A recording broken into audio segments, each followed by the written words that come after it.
कम से कम सबसे पहली नज़र जाती है कि इसको दूर करना चाहिए हर टीचर्स को। मतलब कॉमन जो है उनकी कमी आपके पास में कुछ दूसरे प्रोग्राम्स आपने देखे है और बेसिक को कहीं पर भूल गए हैं जिस पे ध्यान आकर्षित होना चाहिए, क्या कुछ लगता है? मैं जो पाया हूँ टीचर्स में संप्रेषण जिसे बोलते हैं हिंदी में, कम्युनिकेशन जी उसकी कमी है, अपने बात को व्यक्त करने की कमी है। क्योंकि आप देखेंगे टीचिंग किसे कहते हैं? टीचिंग में क्या होता है सर, 50% आपका नॉलेज और 50% आपका एटीट्यूड जी इम्पॉर्टेंट है। इनके पास नॉलेज तो है तो उसकी नॉलेज की डिलीवरी में ये पीछे है। इससे क्या है कि बच्चों से कनेक्ट नहीं हो पाता। जी बच्चों से कनेक्ट नहीं होने के कारण बच्चे में इंटरेस्ट नहीं आता। बच्चे में इंटरेस्ट नहीं आता तो उसका जो दिखता है वो परीक्षा में अच्छे मार्क्स लेके नहीं आ पाते।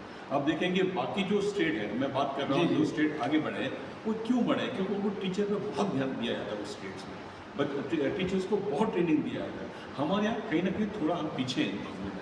कम्युनिकेशन के लिए, जैसे सर के बीच में क्या मैंने कम्युनिकेशन स्किल बढ़ाने के लिए अपनी तरफ से आप क्या टिप्स दे सकते हैं उनको कि बता सकते हैं कि ये इजी वे है, इससे बहुत आसानी से आप कम्युनिकेट कर सकते हैं?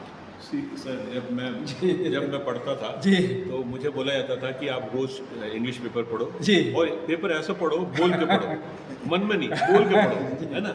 वही उससे अच्छा कोई दूसरा तरीका नहीं है। रोज आधा घंटा अपने इंग्लिश पेपर लें, उसको बोल के पढ़ें, तो उसमें क्या है कि आपकी जो आवाज़ आपके कान में गूंजेगी, आपको कॉन्फिडेंस आएगा और इंग्लिश बोलने की कला बढ़ेगी और डिफ़िकल्ट इंग्लिश जो है कई प्रोनाउंसिएशन वो आसान हो जाएगा। यही एक तरीका है और कोई तरीका नहीं।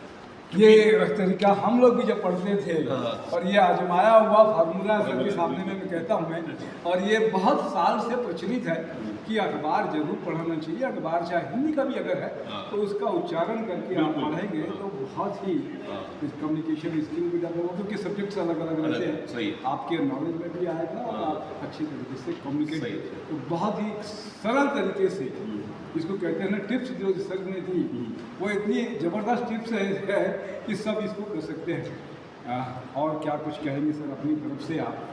तो बस मैं यही कहना चाहूँगा जी, सब जो सुन रहे हैं जी स्पेशली क्योंकि मेरा ध्यान हमेशा बच्चों पे ही रहता है, तो मैं बच्चों से यही कहना चाहूँगा और जो पालक हैं उनसे भी कहना चाहूँगा कि बच्चों पे आप फोर्स नहीं डालें कि डॉक्टर ही बनो या इंजीनियर ही बनो, क्योंकि आज के समय है कि हर सब्जेक्ट का अपना महत्व है और हर सब्जेक्ट में जॉब गारंटी बहुत सारा है।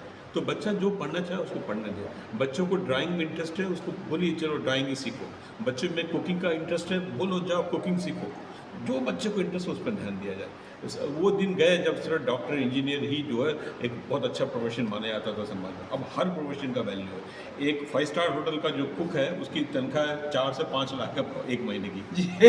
इतना डॉक्टर नहीं कमा पाते जी। तो बहुत अच्छी बात कही सर। हमारे सामने आंध्र एसोसिएशन के अध्यक्ष जी स्वामी जी हैं, चारू जी सचिव हमारे साथ में है, बी रमेश पटनायक जी हमारे साथ में, अब स्काउट गाइड के